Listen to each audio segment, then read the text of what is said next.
বেলা গড়ালেই বইছে লু, আর তাতে নাভিশ্বাস উঠছে আম জনতার। এই পরিস্থিতিতে আলিপুর আবহাওয়া দপ্তর থেকে এলো বড় আপডেট। হাওয়া অফিসের পূর্বাভাস অনুসারে আরও বাড়বে তাপমাত্রা। এদিন তাপপ্রবাহের সতর্কবার্তা পশ্চিমের 6 জেলায় জারি হয়েছে।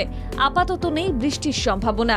এদিন বাঁকুড়া, বীরভূম, পশ্চিম মেদিনীপুর, পশ্চিম বর্ধমান, ঝাড়গ্রাম এবং পুরুলিয়া এই 6 জেলাতে তাপপ্রবাহের সতর্কতা জারি হয়েছে। তাপমাত্রা ছাড়িয়েছে প্রায় 40 ডিগ্রি, যা স্বাভাবিকের তুলনায় 5 ডিগ্রি সেলসিয়াস বা তার বেশি। অন্যদিকে কলকাতা সহ দক্ষিণবঙ্গের বাকি জেলাগুলিতে রবিবার তাপমাত্রা স্বাভাবিকের তুলনায় 3 থেকে 4 ডিগ্রি সেলসিয়াস বেশি থাকবে। এখান থেকে স্পষ্ট যে এদিন গরম এবং অস্বস্তিকর আবহাওয়া থাকবে দক্ষিণবঙ্গের উপকূল এবং সংলগ্ন জেলাতে। শুধু রবিবার নয়, সোমবার থাকবে তাপপ্রবাহের পরিস্থিতি। বাঁকুড়া, ঝাড়গ্রাম, পশ্চিম মেদিনীপুর, পশ্চিম বর্ধমান এবং বীরভূম জেলাতে জারি তাপপ্রবাহের সতর্কতা। তাপমাত্রা 40 ডিগ্রি সেলসিয়াস বা তার বেশি হতে পারে। তবে বুধবার থেকে কিছুটা হলেও বদল হবে আবহাওয়ার। বৃহস্পতিবার এবং শুক্রবার এই দুদিন বজ্রবিদ্যুৎ সহ ঝড় বৃষ্টির আশঙ্কা।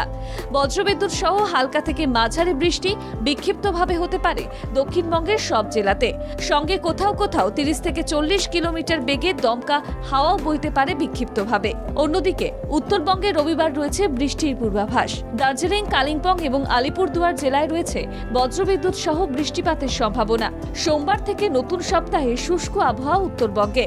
এদিন কলকাতার সর্বনিম্ন তাপমাত্রা 26.5 ডিগ্রি। গতকাল দিনের সর্বোচ্চ তাপমাত্রা ছিল 33.7 ডিগ্রি। বাতাসে জলীয় বাষ্পের পরিমাণ বা আপেক্ষিক আর্দ্রতা 60 থেকে 93%। ব্যুরো রিপোর্ট, বাংলা জাগো।